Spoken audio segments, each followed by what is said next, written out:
कसं आहे पब्लिक, शुभ सकाळ. तुम्हा सगळ्यांना गुड मॉर्निंग. आणि आजचा लुक कसा आहे कमेंट करून नक्की सांगा. तर बाहेर लय बारीक बारीक पाऊस येत होता ना, आम्हाला जायचं होतं जरा बाहेर जाण्यासाठी निघालो ना. आई साहेबांनी पावसाळी टोपी द्यायची तर उन्हाळी टोपी दिली मला. आईला मला एका पाहुण्यांच्या घरी ना स्वयंपाकाला सोडायचं होतं. चला मग बाय बाय. आई लगेच बारक्या दुकानात घुसली आणि बारक्या पोरांना बिस्किट पुढे घेऊन आली. म्हणली तिथे बारके पोरं आहे. म्हणलं चालते चल. आणि आम्ही पुढं चाललोच होतो तर पुढं आम्हाला ट्रॅफिक गायांचं लागलं होतं. आई साहेबांना पाहुण्यांच्या घरी सोडलं. कुत्रं लगेच आई साहेबांच्या मागं गेले. म्हणलं चावशीन बिवशीन. मामाची परडी होती पण मामाने सांगाय पाहिजे ना आम्हाला कुरड्या आणायच्यात, म्हणून मामाने आम्हाला सांगितलंच नाही. आम्ही परत घरी येऊन कुरड्या आणाय आलो.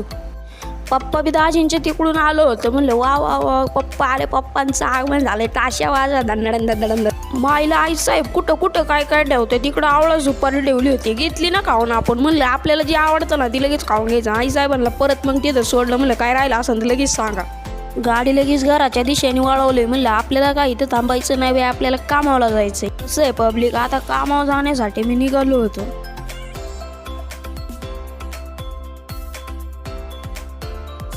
दुकानावर पोहोचल्यानंतर माझ्या नवीन कामाची सुरुवात ड्रिल मशीन पासून झाली. म्हणलं वा वा वा. नंतर मिक्सर आलाच माझ्या 5वीला पुंजलेला. आपल्या 5वीला मिक्सर पुंजलेला आहे ते कुणाला माहिती नसन, पण ते साठवायला नक्की माहिती. लगेच बॅटरी रिपेअर करायला घेतला. पण इंटरेस्टिंग किस्सा गाठला. माझं बोटच डायरेक्ट घ्यायला चिटकाटलं प्लॅस्टिकला आणि निघा नवीन आहे. मग मालकांनी थिनर ओतलं का कुठं निघलं. आता कुठं माझ्या जीवात जीव आला होता पब्लिक. असा किस्सा तुमच्या बरं काढलाय का नाही. फॅन रिपेअर करायला घेतला होता. फॅनचं गेलं तर वायंडिंग गेलं तर मग वायंडिंग टाकलं. नंतर एक बजेटची तरी घेतली आणि त्याची बी कॉईल गेली होती. पण ही कॉईल काढताना एवढी गाण फाटते का नाही मित्रांनो, विचारायच नको.